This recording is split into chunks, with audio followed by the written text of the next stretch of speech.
ladies and gents, welcome to the MKO Pugilism Boxing channel where we talk all things boxing.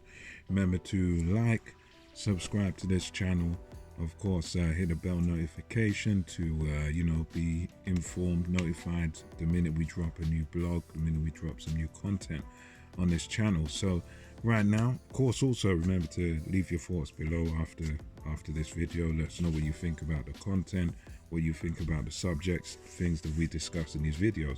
So right now we're gonna get into it. Coming up in, what is it? It's about 4 or 5 days time now, is the Luke Campbell versus Ryan Garcia bout, which is going to take place Saturday the 2nd of January. Is going to be the first sort of major boxing event of the new year, and I'm excited for it. I'm happy for it because, you know, what a way to start off a new year. You know, should be excellent. And this is a fight that Ryan Garcia, I believe, is sort of a favorite in terms of the bookies. I think they've got him as only a small sort of marginal favorite of Luke Campbell. And it's something where this fight is between a prospect in Ryan Garcia, who has not really put a foot wrong. He's had a few fights back in 2018 that were a bit too close for comfort. A few fights where he's been the distance and not looked so spectacular. Those are not fights that you see on the highlight reels, but 2018, I think, for Ryan Garcia, a few years back, was the one period where people sort of had a few doubts about him. I think right now people still do have those doubts about him because he's a guy who hasn't really fought top level competition as yet. So he's a guy that he's shown tremendous speed, he's shown great, he's shown good power as well in his fights. He's a tall guy. That's one thing that I think is going to be quite even on the night. You know, both guys, Campbell and Garcia, they're about the same sort of height. They both stand quite tall. Garcia kind of stands with his chin quite high up, but he gets away with it because he uses his reach a lot, uses his range, holds his hands out sometimes. And these guys got similar dimensions, but as I say, in terms of resume, in terms of who they fought, I'd say probably the best name on Garcia's resume is Francisco Fonseca, who is was a decent fighter. I think he's now 27-3 with 2 draws as well. And he's a guy who had taken Tevin Farmer the distance. Tevin Farmer, as we know, good fighter, former, I think he's a current world champion as well. Good world level fighter, talented guy. This guy Fonseca took him the distance, and he also was able to take Gervonta Tank Davis, who is another very good talent, another world champion in this division. So he was able to do pretty well against those guys, to take Davis 8 rounds, and Davis knocked him out in 8 rounds. Took Farmer the distance. Farmer won the decision, but he'd mixed in some decent class, decent pedigree prior to getting to Ryan Garcia. So and when he got in there with Garcia, Garcia was able to take him out in the first round. He tried to sort of bully Garcia, and Garcia just took him out nicely. First round knockout. So that's probably the best win on his resume. He also had another 12 round first round KO over another guy, Dino, which was another sort of impressive win where he was able to take him out nice and early. So Garcia's a guy that he doesn't look to have concussive one-punch knockout power, but he's a guy that sort of is able to, he's pretty quick. He's able to get to you quickly, and with an accumulation of punches, he's able to take guys out. So far with Garcia, he's done what he's supposed to do as a prospect. He's beaten who they've put in front of him. He's only 23 years old now, and for Garcia, this is going to be a very significant step up, because Luke Campbell, he's been in there with Jorge Linares, pushed him very, very close, and you could argue he would say he should have got that decision. Close fight. I think as I think it was a commentary at the time said, the knockdown sort of separated Linares from Campbell and sort of tipped Linares over the edge there. So he pushed Linares very, very close, and at that time Linares was doing very well. Linares was the main man. So to push him close is saying a lot. It kind of proved that Campbell's at world level. He took on also, of course, the Matrix, Vasily Lomachenko. He took him on in the O2 Arena. Myself and Kev, we were there live watching that, and although it was a fight where there was only going to be one winner, you could see Lomachenko was just that bit ahead.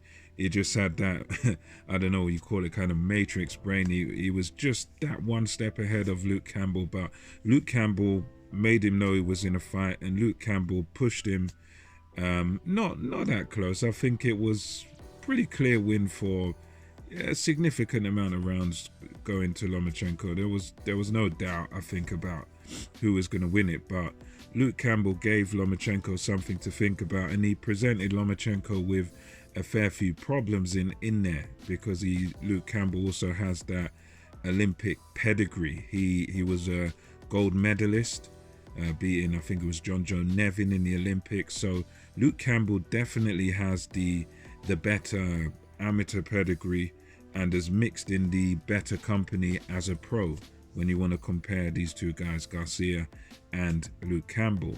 So with this bout, it's going to come to whether or not I think Ryan Garcia is the real deal, because so far we've got De La Hoya's really bigging him up, and I think Bernard Hopkins as well, the guy, the Golden Boy guys, they're all sort of bigging him up. A lot of Americans big him up, but I'd say for me, with Ryan Garcia, he seems to have the attributes. He's got the star power. He's got the right social media following, 8 million social media followers. And in the ring, he's done well so far.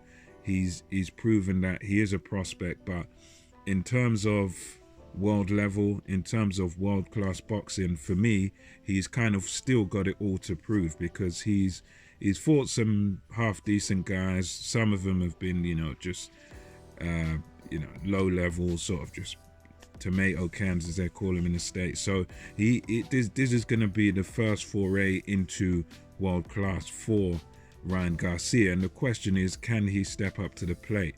And I believe if what De La Hoya says about him is true, then he should be able to do it. But again, he's coming up against a guy here in Luke Campbell who has mixed at the very, very top level, who has been competitive at the very, very top level, and has been on the real big stage. He's fought on the biggest of stages. He's fought the best that the division has to offer at lightweight. So Luke Campbell, for me, has to be, in terms of just what we know about these guys, Luke Campbell for me has to be an ever so slight favorite in this fight. I think Luke Campbell, in terms of technically what we know about both guys, who's fought the better opposition, you've got to kind of go with Luke Campbell.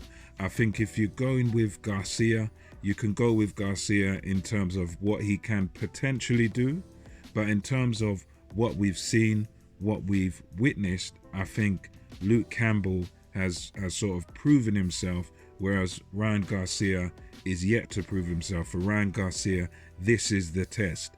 This is the point where we see what he's really made of. And I think it's one of them where it's kind of, if you go by experience, you go with Campbell. If you go by sort of potential and sort of a bit of hype, then you go with Garcia. So I think this fight is very much a sort of 50-50 fight in my book, or maybe slightly a 60-40 towards Luke Campbell just because of his superior experience and his pedigree, the company he's mixed in. And if the right Luke Campbell turns up on the night, then I think Luke Campbell can definitely do the job. But I think because of Garcia being the prospect, being the kid that's on the rise, being the new sort of golden boy, the popular kid out there, it might be quite hard to get a decision over him. He seems to have bulked up a bit as well since training with Canelo, trained by Eddie Reynoso now, so he's definitely getting the best training. But for me personally, I think I just slightly lean towards Luke Campbell on this one. I think Luke Campbell, as long as he shows up and as long as he sort of boxes to his potential, I think he's got the experience and he's got the know-how that Ryan Garcia will not have, because Ryan Garcia hasn't fought the pedigree, hasn't fought the level of opposition that Campbell has. So I think I'm trusting in the fact that Campbell has fought at a much higher level for a longer period of time, and I think he'll have a bit too much know-how and too much knowledge for a kid like Ryan Garcia, who for him, this is the first sort of ambitious, world-class guy that he's going to fight.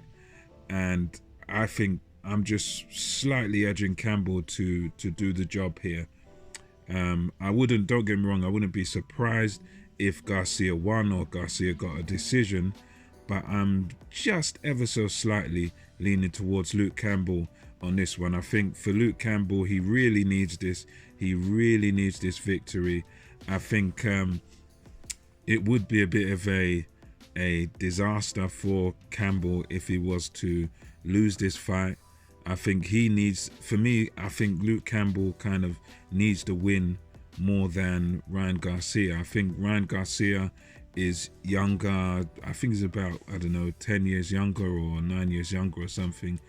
And I think with Ryan Garcia, he could rebuild off of a loss. But I think with Luke Campbell, this could be very costly for him if he were to lose. So I think with that desire in his heart, he'll be the more hungry guy in there, because he'll know that this is a fight he cannot afford to lose. It's a long way back if he loses to a guy like Ryan Garcia. It's one thing losing to the world champions, but you lose to a prospect like this, then I think it will set him right back in his career. So I think just for knowing that fact, I believe that Luke Campbell has a very, very slight edge in my opinion. And anyway, that's just a few of my thoughts on this fight. Let me know what you think in the comment section below. And until next time, this is MKO Pugilism over and out, and I'll catch you on the next one.